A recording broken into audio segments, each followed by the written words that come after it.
John Cena. Let's talk about John. You're very close with John. Mm-hmm. Any good stories that stand out with John Cena and his power in the locker room? Many. I have a lot of good stories about him. He was the first one to call when my son was born.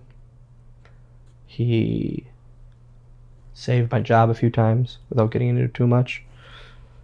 When I was going to make some dumb decisions because of home life. But he's always been good to me. Always been great to me. You hear he's holding this guy back. He's just burying this guy. I think he sees the business. He's such a businessman now that he sees what's good for the business and what will work. Is he one of the boys? Yeah. He's one of the boys, but... Or is he Office? No, I would never say he's Office. Okay. Ever. I would never say he's Office. I think he takes himself away from being away from the boys at times when stuff gets too crazy, because he has that public image.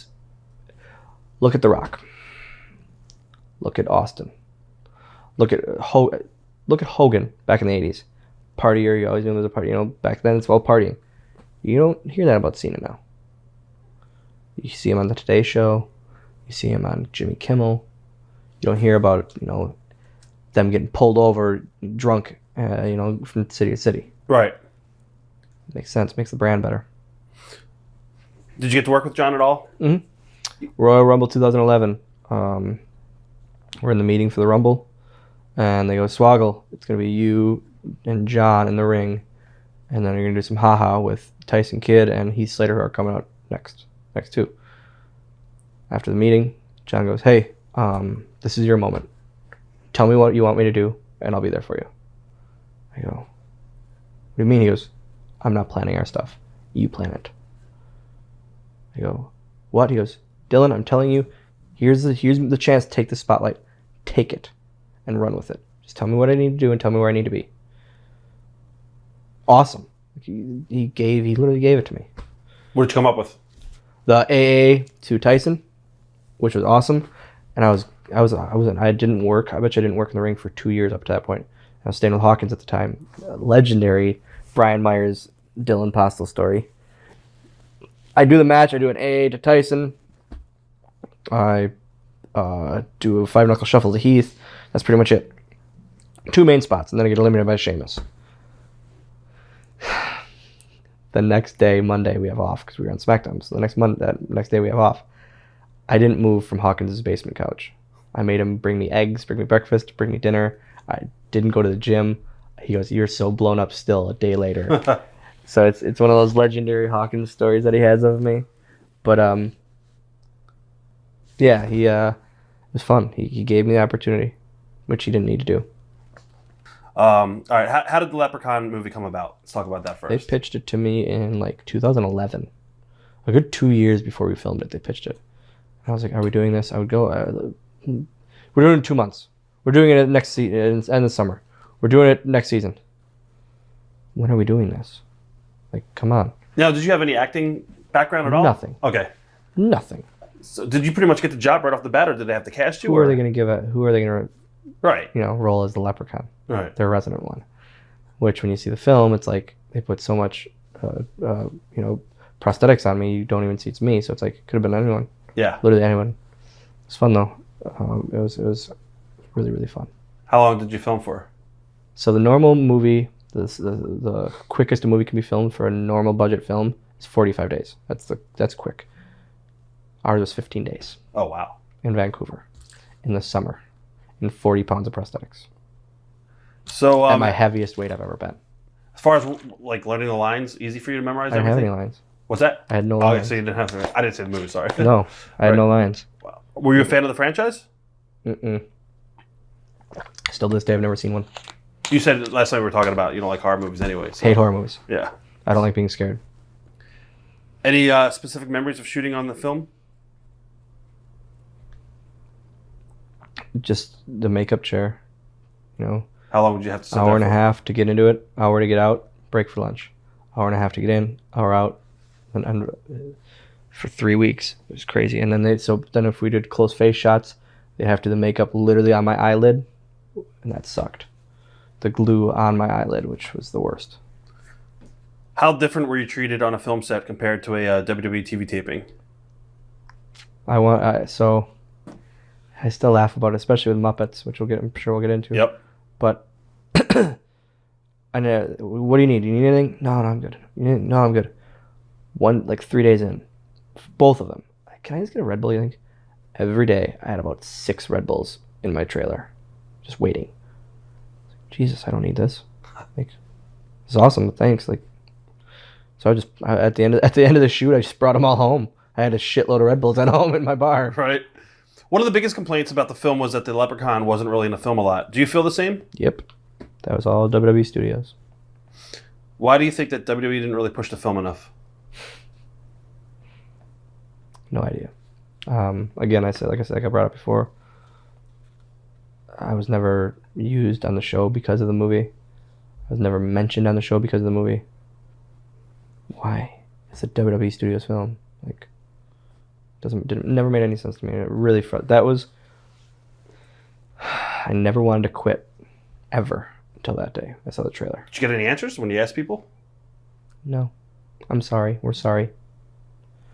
Went to talent relations, and I said, as soon as I went in there, talked to the talent relations guy, and it couldn't have been more perfect timing. The trailer plays right when I walk in. I said, hey, watch this. Okay? As soon as it ended, he goes, uh-oh. I go, what's uh-oh? He goes, I'd be mad too. I go, why would I be mad? Well, I mean, they don't know it's you at all. I said, exactly. They don't know it's me. They don't know it's Hornswoggle. They know nothing. No mention of it in the trailer. None. I said, I'm done. He goes, what? I said, I'm done. I'm done with this. I'm over it. I haven't been used on TV for over a year. I'm done with this place. And he calmed me down and just think it out. And I stayed with it, obviously. Right. Just pissed. So pissed. Who'd you talk to? Anybody specifically, or? Mark Carano. Okay, cool. Yeah. You also appeared in the Muppets. How did that come about? They did Raw. The guest hosted Raw in December of something. I should know it by now. And I'm a fanatic. I've always been a Muppet fanatic all my life. So I was like, they announced it I found out kayfabely 2 weeks before they were coming. Hey, they're coming to Raw. So I was like, and then they announced it in a press release 10 days before. So I was like, I called my tattoo guy. I said, hey, what's the chance we could do 10 tattoos in 10 days? He goes, I could try. He goes, it's going to suck. Right. We did it. So we did 10 in 10 days. Literally just busted them out. And every time I would tweet the Muppets, I'd tweet them a picture of the tattoo.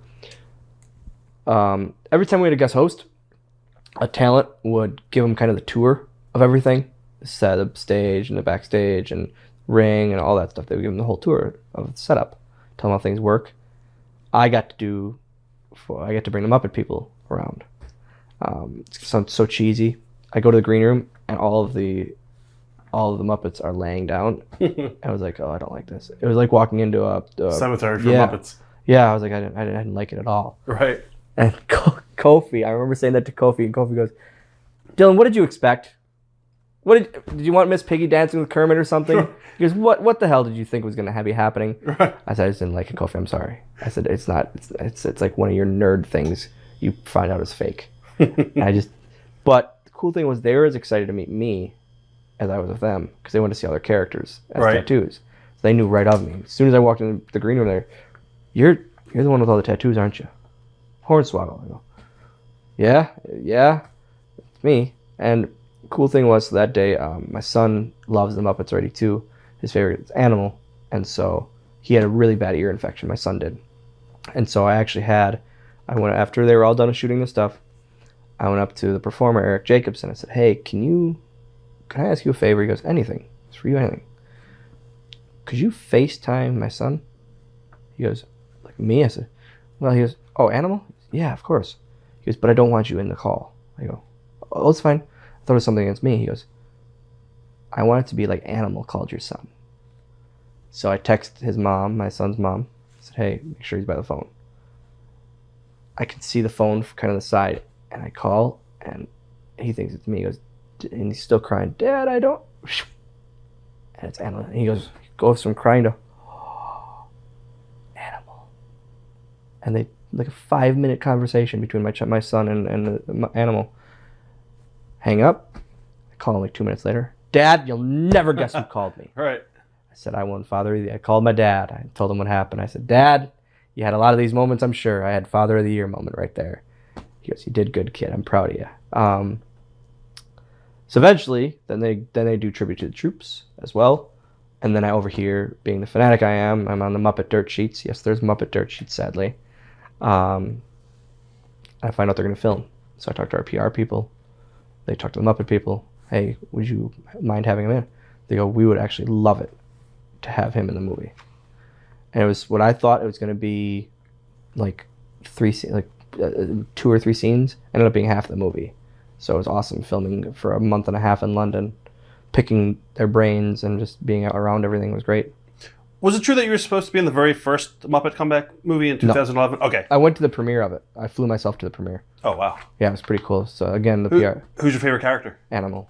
Yeah, so the premiere of that, like again, it was right before they guest hosted Raw, and then right before the premiere. So I said, hey, can I go to this? And so they set it up with them. And so I'm at the premiere, and Travel calls me as I'm in LA. I'm literally on the way to premiere. Hey, are you able to fly out tomorrow for a house show? I go, I'm in LA right now at a Muppets premiere. Oh, we had no idea of this. Okay. I said, I'm not going to be able to. Yeah. Oh, that's fine. Totally fine. Okay. You got to work a little bit with Tina Fey, Danny Trejo, and Ray Liotta. Were any of those guys WWE fans? Danny Trejo talked about it a lot, and then Ray Liotta would a lot with me, and then Jermaine Clement, he was in it too. All people that like they would ask me about it all the time, like about how stuff works. And then the first day, they don't know me from Adam. Right. I don't expect them to. Well, do you act a lot? I said, no, I wrestle. I said, what do you mean? Well, for WWE. That's awesome. That night, they all come, them 3 and Tina Fey, like all come to me the next day.